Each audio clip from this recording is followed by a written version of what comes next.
సినిమాను ప్రోత్సహించలేదు. అలాంటి వాళ్ళకి అవార్డులు రాలే జేబీఎం సినిమా లాంటి వాటికి. కానీ ఇవాళ పోలీస్ అధికారులు చట్టబద్ధంగా ఉండేటువంటి డ్యూటీలో ఉంటారు. వాళ్ళని బట్టలు ఇప్పేసి ఒక స్మగ్లర్ పాత్రలో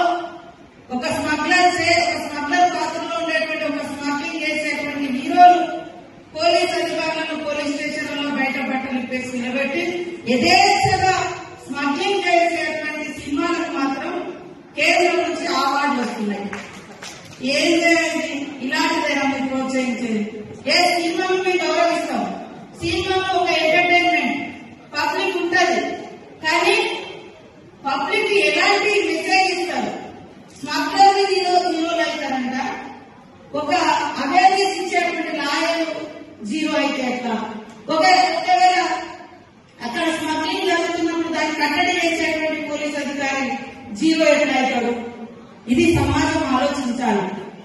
కాబట్టి సినిమా యాక్టర్లైనా, సినిమా ప్రొడ్యూసర్స్ అయినా, డైరెక్టర్లైనా ఈ సమాజాన్ని ఒక ఉన్నతమైనటువంటి సన్మార్గంలో తీసుకెళ్లేటువంటి లక్షణాలు, ఇతరుల గురించి తప్పించేటువంటి భావాన్ని, ఇతరులకు హెల్ప్ చేసే భావాన్ని, ఇతరుల గౌరవాన్ని కాపాడే విధంగా సినిమా తీస్తే సమాజం ఇంకా సన్మార్గంలో నడుస్తుంది. అదే మరి వేరే ఆలోచనలతో పోతే, నేను ఒక అతనట మహారాష్ట్రలో 2 మర్డర్ కేసులు ఉన్నాయి, తప్పించుకొని తిరుగుతున్నాడు చాలా రోజులు. ఎక్కడ దొరికిందంటే మరి ఈ సినిమా పుష్ప 2 సినిమా చూసుకుంటూ దొరికింది. అంటే వాళ్ళకు అది ఏ రకమైన ఇంకా నేరాలు వెళ్ళడానికి కూడా ఒక మెసేజ్ పోయేటువంటి అవకాశాలు ఉంటాయి.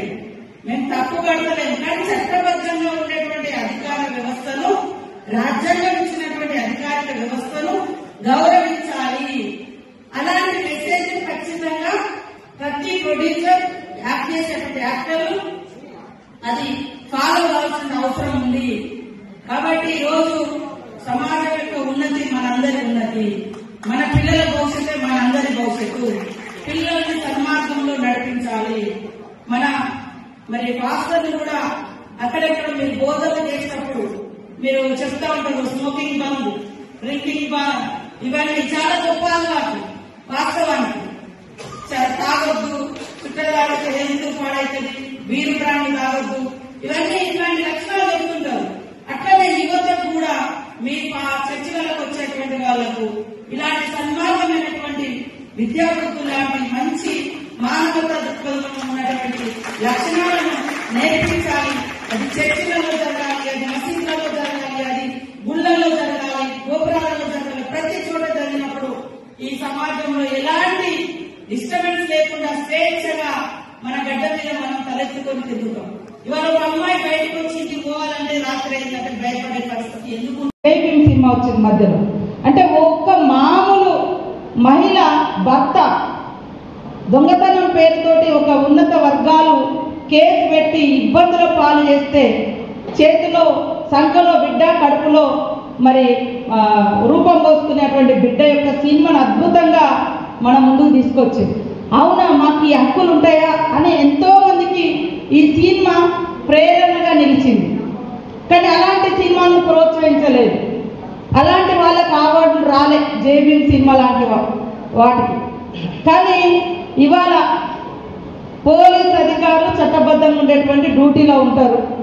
వాళ్ళని బట్టలు ఇప్పేసి ఒక స్మగ్లర్ పాత్రలో, ఒక స్మగ్లర్ పాత్రలో ఉండేటువంటి ఒక స్మగ్లింగ్ చేసేటువంటి హీరోలు పోలీస్ అధికారులను పోలీస్ స్టేషన్లలో బయట బట్టలు ఇప్పేసి నిలబెట్టి యథేచ్ఛగా స్మగ్లింగ్ చేసేటువంటి సినిమాలకు మాత్రం కేంద్రం నుంచి అవార్డులు వస్తున్నాయి.